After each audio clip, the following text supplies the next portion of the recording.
যদি ভালো থাকে তাহলে অবশ্যই রেটটা একটু বেশি থাকে, আর কোয়ালিটি যদি একটু চাপিল থাকে বা কমা থাকে তাহলে আপনার মালটাও তো একটু কমে যাবে।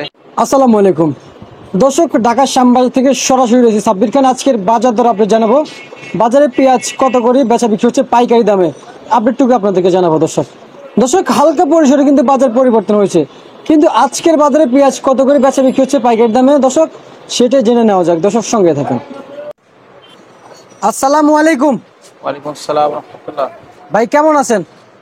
আছি আলহামদুলিল্লাহ ভাই, ভালো আছি। ভালো আছেন না? আলহামদুলিল্লাহ ভাই ভালো আছি। ব্যবসা প্রতিষ্ঠান কেমন চলতেছে বর্তমানে?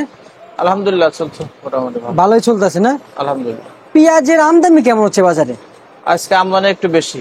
আজকে আমদানি একটু ভালোই হয়েছে না? হ্যাঁ, হ্যাঁ। আচ্ছা, বাজার কি আগে থেকে কি স্বাভাবিক আছে? আজকে একটু চাপ মানে বাজারটা। আচ্ছা আচ্ছা, বুঝতে এটি স্বাভাবিক দিক দিয়ে আছে না? জি। এখন বাজার দর নিয়ে কেমন বুঝতেছেন? একবারে কি কমে যাবে বাজার? বাজার কমবে না হয়তো বা, বাজারটা একটু চাপ তো এটাই বোঝা যাচ্ছে, আর কমবে কিনা আসলে সেটা বোঝা যাচ্ছে। সেটা আমদানি রপ্তানি উপরে বোঝা যাবে। হ্যাঁ হ্যাঁ জি ভাই। আচ্ছা, এই যে পেঁয়াজ রয়েছে কোন জায়গার এগুলো ভাই? এটা পাংশার পেঁয়াজ। কত করে বিক্রি হচ্ছে আজকে? পাংশার পেঁয়াজ 105 থেকে 107 টাকা। 105 থেকে 107 টাকা আজকের বাজারের জন্য। জি ভাই জি। আর পাবনা কত করে বিক্রি হচ্ছে ভাই? পাবনা হচ্ছে 6 টাকা 7 টাকা 8 টাকা এরকম। 6 টাকা 7 টাকা 8 টাকা। ভিতরগুলো কি রাজবাড়ির নাকি? মাদার কোয়ালিটি যেরকম সেরকম আর কি। আচ্ছা আচ্ছা আচ্ছা, বুঝতে পারছি, কোয়ালিটির উপরে ডিপেন্ড না ভাই। একবারে ভিতরগুলো কি কোন জায়গার পেঁয়াজ ভাই?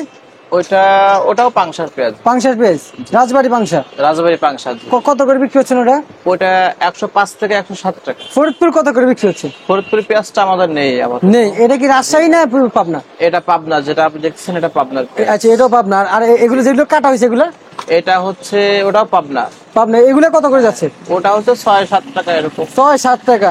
ভাই বাজার কি কোয়ালিটির উপরে ডিপেন্ড করে নাকি ভাই? হ্যাঁ অবশ্যই, যদি মালের কোয়ালিটি ভালো থাকে তাহলে অবশ্যই রেটটা একটু বেশি থাকে, আর কোয়ালিটি যদি একটু চাপিল থাকে বা কমা থাকে তাহলে আপনার মালটাও তো একটু কমে যাবে। এলসি পেঁয়াজের আবাস কেমন পাচ্ছেন ভাই? এলসি পেঁয়াজ এলসি আসলে আমাদের ঘরে তো নেই, তা আপাতত জানি না এলসির ঠিক বিষয়টা। বলতে পারবেন না? আচ্ছা ঠিক আছে, ধন্যবাদ ভাই। শিওরটা বলতে পারবো না। ঠিক আছে ভাই, আপনাকে অসংখ্য অসংখ্য ধন্যবাদ। দর্শক এই ছিল ঢাকা শ্যামবাজার থেকে সর্বশেষ আপডেট।